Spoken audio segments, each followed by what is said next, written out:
Hey everyone, welcome back to Daily Chat English. Hey guys, so good to have you with us again. I'm Emma. And I'm Leo. And as always, we're here to help you sound natural and confident in real life English. Absolutely. And if you're new here, don't forget to subscribe and give this episode a like. It seriously helps more than you think. So, Emma, how's your week going so far?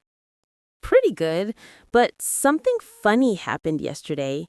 I had a checkup, and because my bike had a flat tire, I ended up taking a taxi for the first time in forever. Wait, you in a taxi? You usually walk everywhere. Right? I felt like a tourist in my own city. But honestly, it reminded me how useful taxis are for practicing everyday English. Oh, definitely.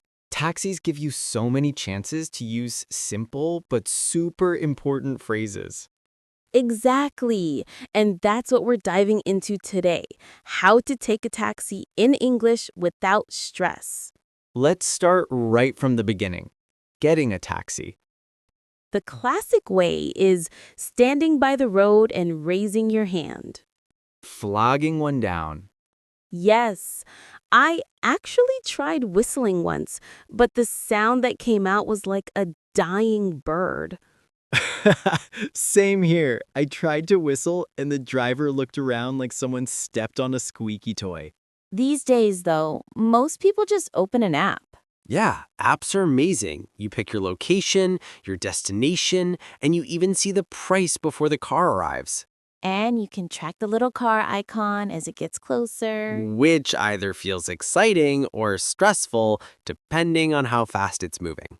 Why are you going the long way? Turn left, little car. Exactly. So, you get inside the taxi. First thing, greet the driver. A simple hello or good evening is perfect. Then immediately say where you want to go. Could you take me to the Riverside Hotel? Or, I need to go to Oakwood Street, please. If you don't know the exact address, you can say the area. I'm going to the University District. Super useful. And if you need the driver to wait, you can say, could you wait a minute? But remember, the meter keeps running. Some drivers are talkative, some are quiet. Oh my gosh, yes. I once had a driver who spent the entire ride telling me about his cat's birthday party. Wait, his cat had a birthday party? Yep, with balloons and the cake. Honestly, I respect that level of commitment. Usually, though, they ask simple questions like, where are you from? Or do you live around here? And it's perfect for small talk practice. Weather talk is always safe. It's so windy today. Or traffic. The traffic is crazy this morning. The driver will always agree it's an unwritten rule. But sometimes the driver takes a route you don't expect. You can politely ask, is Hill Road faster? Or, would it be quicker to take the highway? The question form makes it sound polite, not bossy. Please don't say, why are you going this way? Yeah, that one always sounds like you're accusing them of stealing your potatoes or something. And when you're running late, you can say, I'm a bit late. Is it possible to go a little faster? Much nicer than go faster, which sounds like you're in an action movie. As you get closer to your destination, guide the driver. It's the gray building on the left. You can stop after the traffic lights. Or right here is perfect, thanks. Another useful one, you can drop me off here. Then comes paying.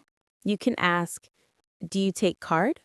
Or can I pay with cash?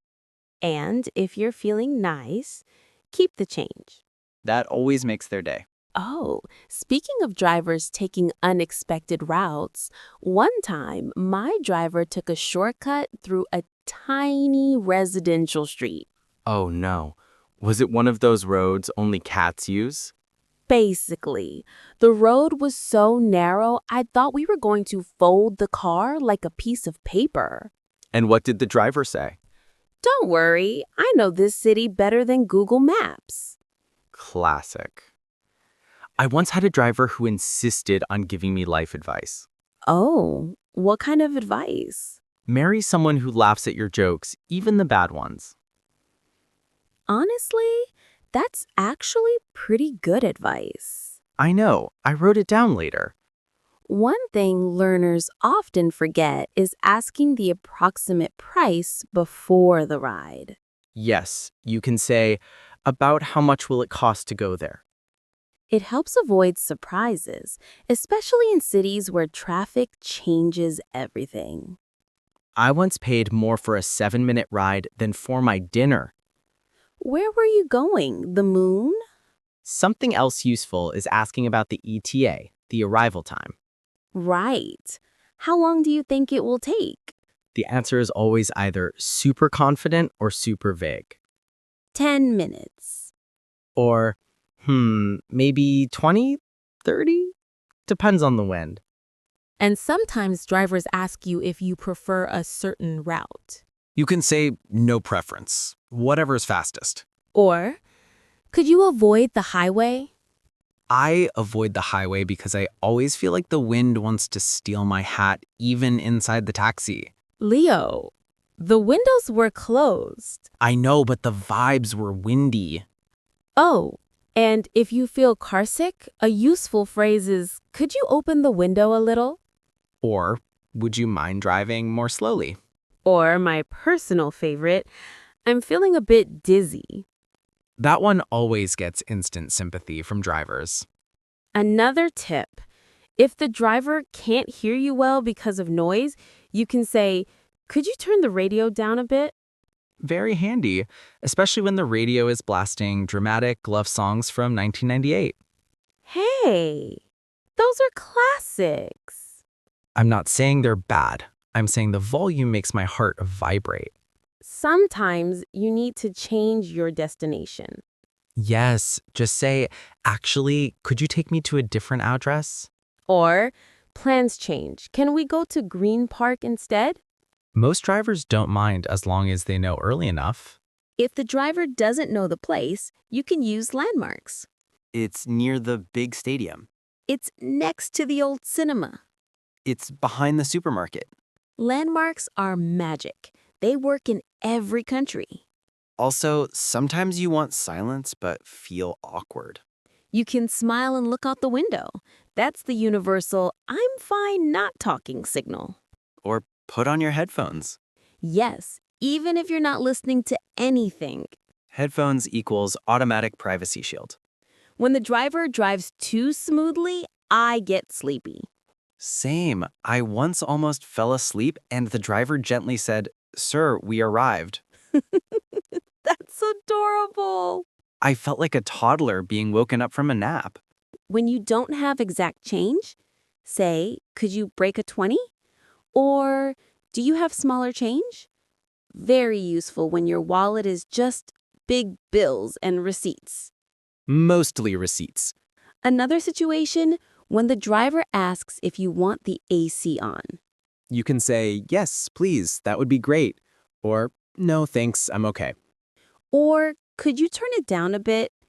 I always freeze in taxis. I don't know why. Same.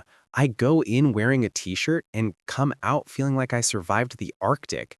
And here's something learners love. How to ask the driver to take their time. No hurry. Take your time. Perfect for when you just want a calm ride. Or when you're emotionally recovering from the day. Or from life. Exactly. And, if you want to check if the driver is going the right way, ask Are we still heading toward Oakwood Street? nicely indirect, nicely polite. And if the seatbelt won't click, I think my seatbelt is stuck. Very realistic situation. Happens way more than people admit.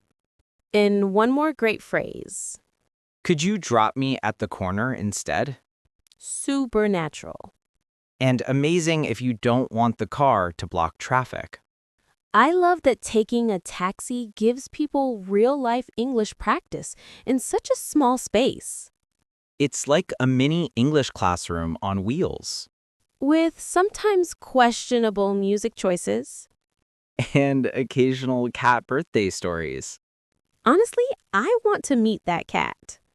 So, to everyone listening, shadow this conversation, repeat after us, and practice these phrases until they feel natural.